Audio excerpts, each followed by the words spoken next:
isang araw na sahod sa Pilipinas guys. Saglit lang dito. Buy one get one free. $2.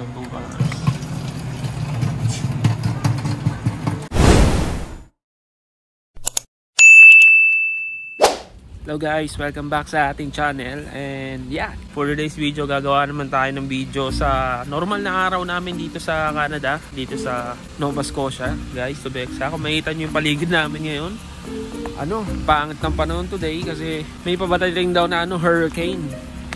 So dito kasi sa Atlantic Canada, sa North America, hindi siya typhoon, kumbaga hurricane ang tawag nila. Sobrang lakas dun guys. Hopefully is maging safe lahat kami dito. Sana wala masyadong kasi pag mga hurricane na ganyan, malalakas talaga yung hangin. So ngayon samahan nyo kami pag pupunta kami sa grocery store. Dali na ba natin yon? Ngayon, dadali na namin to, pakita ko sa inyo. Ito na guys, isang kalakal serye na naman. So itong kalakal namin naabot na naman to ng nasa $16 to guys, tatlong plastic. Umulan na.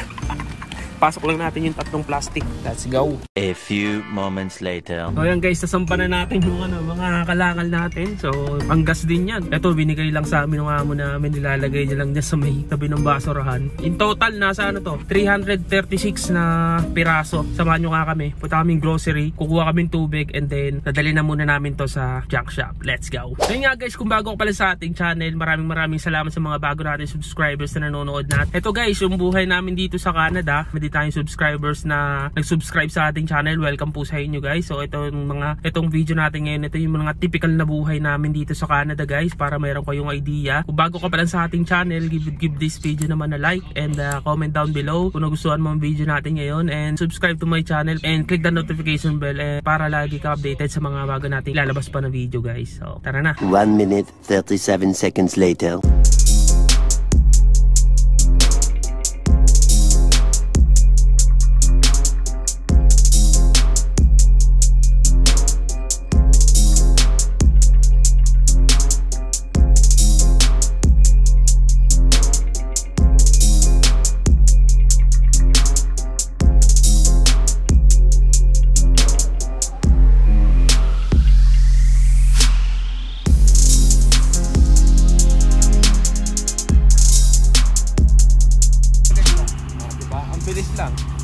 Binilang na kasi namin yung kaya automatic sabihin mo na lang kung magkano.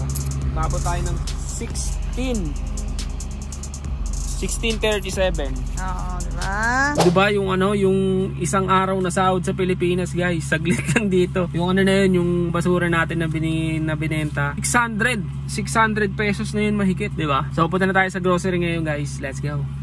Yan guys, dito muna tayo para mag-igib ng tubig natin, tapos tsaka tayo punta ng grocery. Let's go.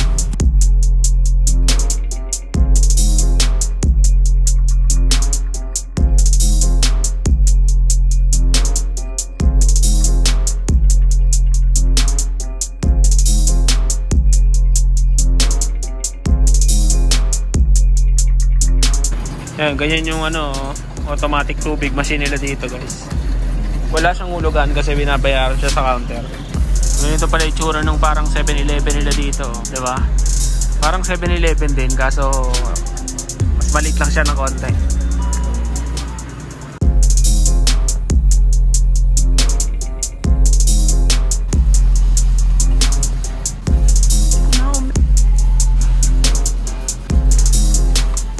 Oh, yun na. Siyempre, bibili tayo nito. Guys, buy one, get one free. So, siya? Kung ano yung mas mataas sa presyo, yun yung halaga niya. So, dalawa nito, 400. Ang kilo niya, siguro 3 kilo, 400. Diba? Panalo. Yan, nakuha tayong dalawa, guys. At pumunta kami dito. Gusto daw ni Darlene ito kasi magma-mango shake siya, guys. So, ayan. 399. Pero pag may card ka, 499 na lang. Let's go. What? Kuha tayo isang tray na Etlug's 30 large size eggs. So, ito is $10. So, 410. Let's go. Balik ko pa. At kuha tayong Chicharon. Bakinets. Yan yung title. Bakinets. Pila na. Oh, ito. Yan na nabili namin guys. $34. Nasa 1,200 na to guys sa peso. Diba? Ganyan na yung 1,200. 5 peraso. Ilang peraso yan? 1, 2, 3, 4. Oh, 5 peraso lang. 5 klase lang. Buy one take home pa yan. Tapos wala pang bigas yan, no? Let's go. Ayun, punta naman tayo dito sa may kabilang grocery. Ito kasi yung grocery na to parang mga high-end ng konti. Medyo mga mahal-mahal ng konti. Doon tayo sa mga mura-mura lang. So, tara, let's go. Ayan, dito na kami sa No Frills sa mga mura-mura. 50%. So, ito may nakita kami guys. Ice cream. Ano siya? Bubble tea. So, ayan o. Ano, bubble tea ice cream. 50% o. Medyo naiinis ka ba? Oo. Kaya may itlog. Kasi, nabasag yung itlog pagkaliko ko kanina. Natumba yung mga tubig na binili namin sa likod. Pagkatumba, tumama sa itlog. Basag yung kalahati. Let's go. Pakita ko sa inyo mamaya. Ito siya o. Ayan guys. Tapos na ako manyak-nyakan. Tapos ako mag-grocery. Yan o.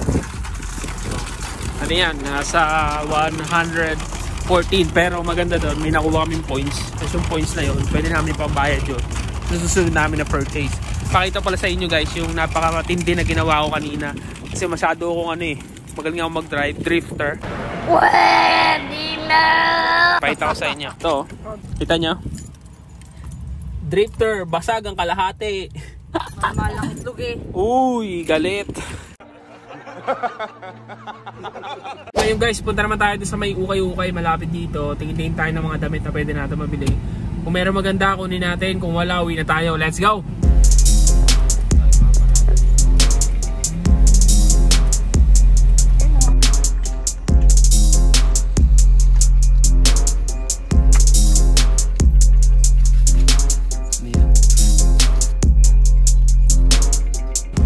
So yun guys, pauwi na kami. Bali nakakuha si Darlene nito guys oh. Yung mga pang bake niya. Piping. Aray! Ay, sorry. Mga piping yung mga ng dulo, nozzle. So yun lang guys, ganun lang kami dito sa Canada guys. So ayan, ganyan yung mga buhay namin dito. Paikot-ikot lang yan. Recycle lang pag walang trabaho. Ganun lang, tapos may mga piping bag pa pala, oh, dami oh. Yun. Nakuha niya yung $2.50 lang. Kung bibili mo siya ng brand new, siguro mga nasa $5 siya. Eh yun, hindi pa naman ginagamit. Parang siguro ang naiuman lang ng may-ari.